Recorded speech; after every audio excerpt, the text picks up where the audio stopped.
আগামী ২৪ ঘন্টার মধ্যে ভারী বৃষ্টিপাতের পরিমাণ কমে আসলে বন্যা পরিস্থিতি প্রথমে অপরিবর্তিত এবং পরবর্তীতে উন্নতি হবে বলে জানিয়েছে বন্যা পূর্বাভাস ও সতর্কীকরণ কেন্দ্র।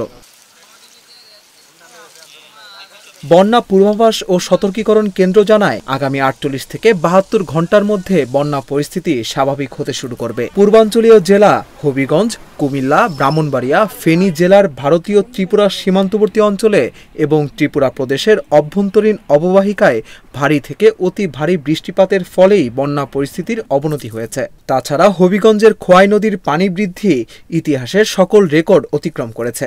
এছাড়া এই অঞ্চলের অন্যান্য নদীর পানি গত ১৭ বছরের মধ্যে এবার সবচেয়ে বেশি বেড়েছে।